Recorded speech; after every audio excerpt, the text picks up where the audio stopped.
Si repasamos la historia del movimiento comunista internacional, vamos a encontrar magníficos cuadros comunistas que con su teoría y práctica hicieron avanzar al movimiento comunista tanto nacional como internacional. Los distintos pensadores comunistas aportaron ideas y tesis muy valiosas para los comunistas y otros desarrollaron o actualizaron las premisas fundamentales del comunismo. Uno de los autores comunistas más importantes es Antonio Gramsci y el comunista italiano nos legó una serie de ideas que son sumamente interesantes y que a las nuevas generaciones comunistas nos toca analizar y contrastarlas con la realidad material que nos rodea. Una de las tesis o conceptos más importantes de Gramsci es la hegemonía cultural, y creo que hoy este concepto adquiere mucha importancia. Así que en este vídeo os voy a hablar sobre la hegemonía cultural de Gramsci. Vamos con el vídeo, esto es Red Planeta, ¡comenzamos!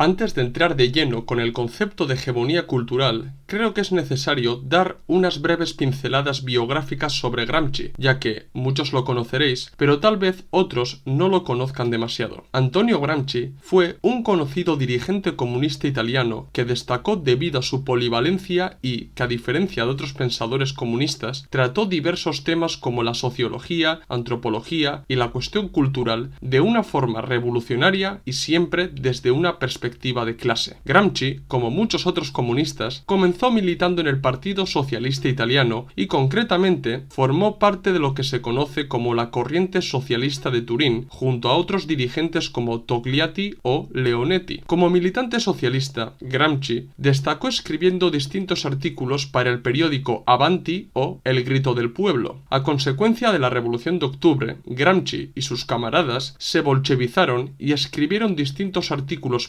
comunistas alabando la acción de los bolcheviques y la inminente edificación socialista en Rusia. En 1919, la corriente turinesa creó el periódico L'Ordine Nuovo o El Nuevo Orden en castellano. El nombre que pusieron al periódico no fue ninguna casualidad, porque en aquellos años, en Italia, se estaba dando el bienio Rosso, en el que destacaron los consejos obreros o de fábrica con la intención de generar un poder dual en Italia y que diera paso a un nuevo orden. Con la participación de los comunistas en los consejos obreros italianos, comenzaron las críticas al Partido Socialista Italiano, que sería tachado como un partido para el proletariado, pero no del proletariado. Con la creación de la Internacional Comunista, la mayoría de los partidos socialistas sufrieron escisiones, ya que las juventudes y los sectores comunistas de dichos partidos quisieron formar parte de la Comintern y, para ello, debían romper con los partidos socialistas que habían demostrado ser meros apéndices de la democracia burguesa. De esta manera, en 1921 se celebró el Congreso de Livorno, que fue el congreso fundacional del Partido Comunista Italiano. En mayo de 1924 fue elegido diputado y ese mismo año se convirtió en el secretario general del partido. El 8 de noviembre, a pesar de tener inmunidad política como diputado, Gramsci fue arrestado por las autoridades fascistas y encarcelado. Gramsci pasó 11 años en la cárcel y falleció en prisión, aunque durante su encarcelamiento le dio tiempo a escribir sus famosos cuadernos de la cárcel, en el que plasmó muchas de sus ideas y tesis fundamentales. Antes de continuar, he de decir lo siguiente. Antonio Gramsci es tal vez uno de los autores comunistas más tergiversados de la historia. Desde socialdemócratas hasta la nueva izquierda o New Left se han declarado seguidores del pensamiento de Gramsci y esto se debe a dos cuestiones. 1. El carácter polifacético de Gramsci, que no se ciñó únicamente a la revolución o a la cuestión organizativa partidista, sino a cuestiones tan importantes como la sociología o la antropología. 2. La censura que sufrió en la cárcel. La dictadura fascista de Mussolini era consciente del enorme potencial político de Gramsci y lo detuvieron por ello. Sin embargo, no pudieron impedir que siguiera escribiendo en la cárcel. Gramsci era consciente de que si quería que sus escritos salieran de la cárcel, debía saltar por encima de la censura, así que utilizó metáforas para no ser censurado. He aquí algunos ejemplos. El marxismo lo sustituyó por filosofía de la práctica, comunismo por estado ético. En vez de vanguardia vanguardia proletaria se valió del término grupos responsables o, en vez de toma revolucionaria del poder, usó catarsis. Lógicamente, el uso de metáforas por parte de Gramsci para saltar por encima de la censura ha hecho que sus textos sean muy subjetivos o interpretativos. De ahí que muchos izquierdistas y academicistas marxianos asimilen las tesis de Gramsci, pero a su manera, esto es, no de una manera revolucionaria y mucho menos desde el marxismo-leninismo. Bien, explicada la biografía de Gramsci y teniendo en cuenta por qué muchos izquierdistas se consideran seguidores de Gramsci y les encanta citarle, entremos de lleno en la cuestión central de este vídeo, que es el concepto de hegemonía cultural. Para empezar con la hegemonía cultural, se debe entender lo que entendía Gramsci por cultura y su ligación con un modo de producción imperante en una determinada fase de la historia. Antonio Gramsci, como marxista, asimiló el materialismo dialéctico histórico y, como tal, entendió que el desarrollo de la humanidad hay que analizarlo partiendo de las relaciones de producción de un modo de producción concreto para comprender las contradicciones clasistas que se han manifestado a lo largo de la historia y en cada uno de los modos de producción existentes. Gramsci estaba de acuerdo con la tesis de la base y la superestructura y el juego de relaciones entre ambos aspectos. Para el pensador comunista italiano, la base, que no es otra cosa que las relaciones de producción y las fuerzas productivas que dan como resultado un modo de producción concreto, es, en última instancia, la base material de toda la superestructura social, política, jurídica, cultural e incluso religiosa. Lo que quiero decir es que para Gramsci, la base económica, el modo de producción de la vida material, es el fundamento principal y material de toda la vida social, política y cultural. De ahí que, dependiendo de cómo sea la base económica, tal cual serán las ideas, la política o la cultura de dicha sociedad. O dicho de una forma más sencilla y como lo resumió Stalin, según sean las condiciones de existencia de la sociedad, las condiciones en que se desenvuelve su vida material, así son sus ideas, sus teorías, sus concepciones e instituciones políticas. De aquí se desprende la idea de que para Gramsci la cultura no es una cosa aislada, independiente, fruto del azar o de la simple voluntad del ser humano, sino que, formando parte de la superestructura, está condicionada por la base material, económica, de un modo de producción concreto. Ahora bien, yendo más allá, lo que se debe entender es que en cada modo de producción existe una clase dominante y una clase dominada. La clase dominante se favorece de la configuración de las relaciones de producción y para ello intenta que el desarrollo de las fuerzas productivas converja con dichas relaciones de producción. Es decir, la clase dominante es la que se beneficia del estado actual de la base material de la sociedad. De ahí que si la superestructura se erige sobre la base, la clase dominante acaba imprimiendo su carácter de clase a la superestructura y a todos sus aspectos. De manera más sencilla, la política existente en una sociedad acaba beneficiando a la clase dominante, las leyes o la vida jurídica acaba beneficiando a la clase dominante y, como no, la cultura, o mejor dicho, la hegemonía cultural acaba beneficiando a la burguesía y no tanto a la sociedad en general. Entendida la base, la superestructura y cómo la clase dominante de un modo de producción concreto acaba beneficiándose de los aspectos superestructurales de una sociedad concreta, voy a entrar de lleno con la hegemonía cultural planteada por Gramsci. Como os acabo de decir, la superestructura se configura sobre la base material y acaba recibiendo el sello de clase de la clase dominante de dicho modo de producción. Por ende, la cultura o la hegemonía de esta acaba siendo un constructo social artificial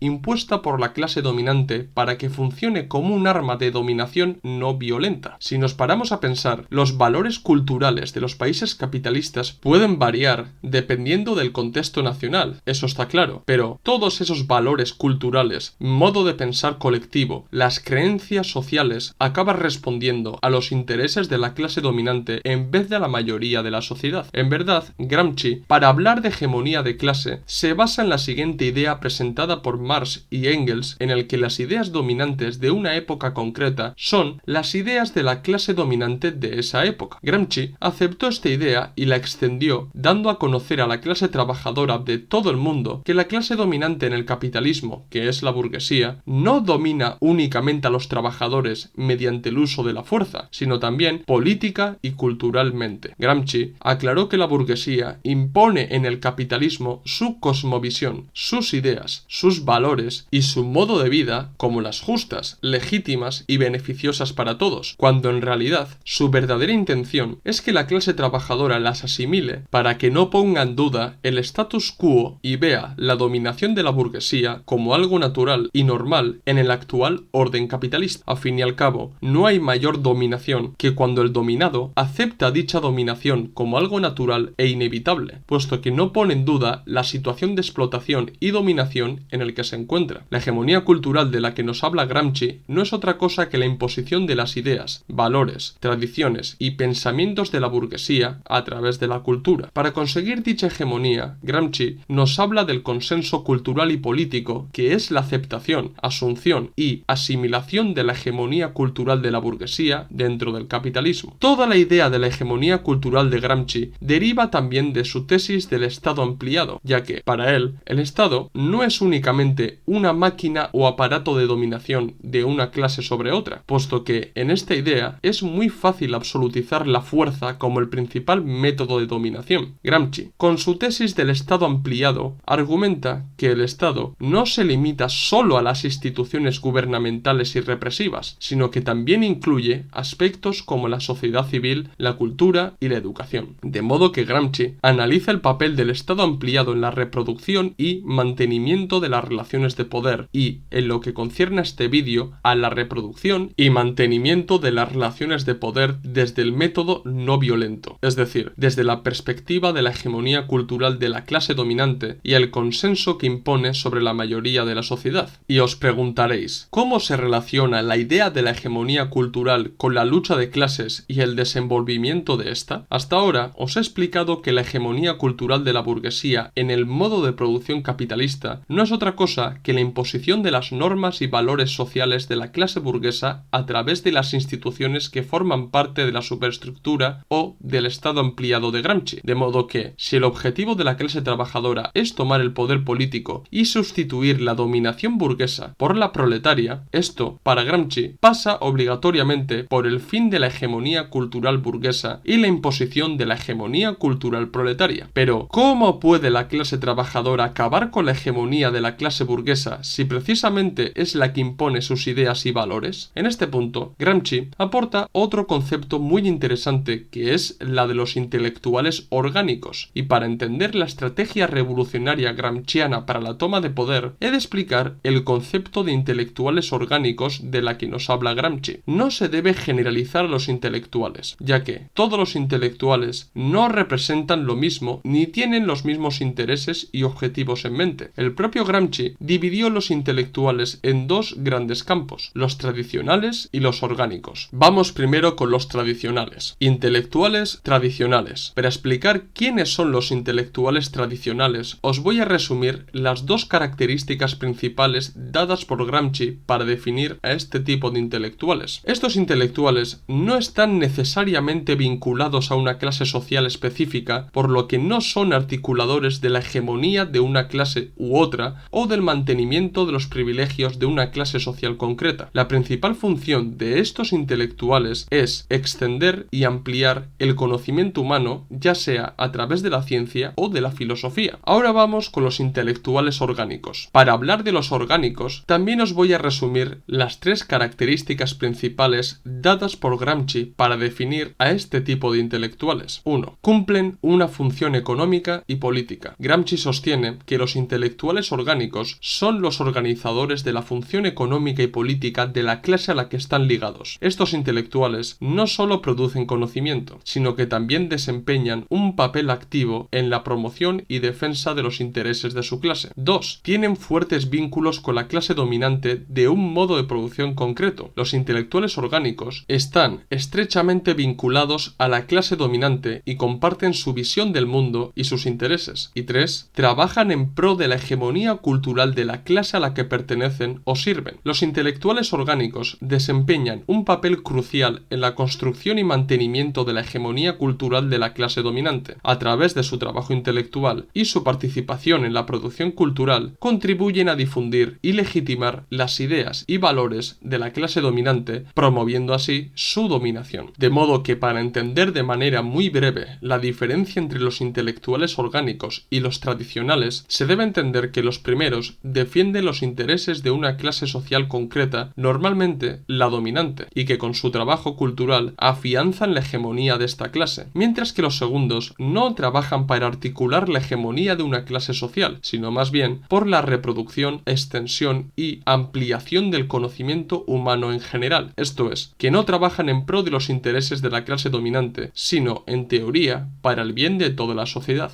Gramsci, al dar con los intelectuales orgánicos, subraya la necesidad de que la clase trabajadora ha de crear sus propios intelectuales orgánicos. Siguiendo las características de los intelectuales orgánicos, Gramsci defiende que la clase trabajadora ha de generar sus propios intelectuales ligados a la clase trabajadora y con el objetivo de arrebatar la hegemonía cultural a la clase burguesa, imponiendo los valores, principios, moral e ideología revolucionaria de la clase trabajadora. Gramsci entendió el poder de la ideología para reproducir la estructura social a través de instituciones como la religión y la educación, y si la clase trabajadora quería erigirse como la nueva clase dominante y reproducir sus propias estructuras e instituciones sociales, debía crear a sus intelectuales orgánicos. Sin esta condición, la victoria revolucionaria del proletariado no se consolidaría. En este punto es importante recordar la famosa frase de Gramsci que entronca muy bien con su estrategia revolucionaria para la toma de poder y la hegemonía cultural de la que estamos hablando en este vídeo. Para Gramsci, la conquista de la hegemonía cultural es previa a la toma del poder político, y esto puede entrar en contradicción con la idea de Marx y Engels de que las ideas dominantes de una época son las ideas de la clase dominante de esa época. ¿Por qué digo esto? Pensarlo bien. Si Marx y Engels defendieron que las ideas dominantes de una época son las ideas de la clase dominante de esa época, podemos concluir que hasta que la clase trabajadora tome el poder y se erija como clase nacional, como clase dominante, no podrá convertir sus ideas en las ideas dominantes. Por ende, no podrá constar de la hegemonía cultural hasta que conquiste el poder político, y esto, como os acabo de decir, parece contrariar a Gramsci. No obstante, cuando Gramsci defiende que la conquista de la hegemonía cultural es previa a la conquista del poder político, se está refiriendo que la clase trabajadora, sus elementos más conscientes, que son los comunistas y los intelectuales orgánicos de los que ya hemos hablado, hayan sentado suficientemente las condiciones subjetivas para que la clase trabajadora se conciencie y se dé cuenta de la imperiosa necesidad de tomar el poder. Es obvio que la clase trabajadora jamás podrá imponer su verdadera hegemonía de clase hasta que tome el poder, puesto que, antes de eso, la burguesía, como clase dominante, usará su hegemonía para resistirse y evitar la pérdida del poder político. Pero lo importante del pensamiento revolucionario gramsciano es la advertencia que nos hace el comunista italiano acerca de la necesidad de que los comunistas y los intelectuales orgánicos de la clase trabajadora sienten las condiciones subjetivas para la revolución y convenzan a la gran mayoría de la sociedad de la necesidad de revolucionarse, tomar el poder y derrocar a la burguesía. Gramsci no separa la hegemonía cultural de la lucha política, como os acabo de explicar. Para él, lo primero conduce inevitablemente a lo segundo. Pero claro, ¿qué es lo que deben hacer los intelectuales orgánicos de la clase trabajadora para la conquista de esa hegemonía cultural? Los intelectuales orgánicos han de infiltrarse en todos los recovecos del Estado ampliado y participar en los medios de comunicación, en el arte, en la educación, etc. Y desde ahí librar una batalla cultural en contra de la cosmovisión burguesa y los valores que esta clase impone al resto de la sociedad. Estos intelectuales han de hacer todo lo posible para imponer una visión del mundo y una agenda política y cultural revolucionaria en pro de los intereses de la clase trabajadora, esto es, de la gran mayoría de la sociedad. Gramsci tiene una firme convicción en esta lucha porque para él la construcción de una contrahegemonía permite desafiar y transformar las relaciones de poder existentes y a partir de ahí allanar el camino hacia la toma del poder político. Gramsci, con su idea de la hegemonía cultural, aportó una estrategia revolucionaria muy interesante y a tener en cuenta, ya que, si se pretende que la victoria del proletariado sobre la burguesía sea firme, la clase trabajadora deberá imponer su hegemonía cultural para que todos los aspectos superestructurales le beneficien como hoy le benefician a la burguesía. ¿Qué os ha parecido el vídeo? ¿Os ha gustado? ¿Os gustaría que hiciera otro vídeo acerca del pensamiento de Gramsci o algunas de sus tesis más famosas? Hacérmelo saber en los los comentarios y sugerirme nuevos temas para que trate en futuros vídeos. Dar like si os ha gustado el vídeo, si sois nuevos, suscribiros al canal. Recordad que en la descripción del vídeo tenéis el enlace de PayPal para donarnos dinero y ayudarnos a crecer. También tenéis en la descripción del vídeo los documentos que tenemos a la venta en Gumroad. Pasaros por el blog de entrevistas donde tenemos entrevistas muy interesantes y seguirnos en las redes sociales Twitter, Facebook, Instagram y TikTok, donde subimos nuevo contenido a diario o casi a diario. Esto es todo, nos vemos en el próximo vídeo. ¡Salud, camaradas!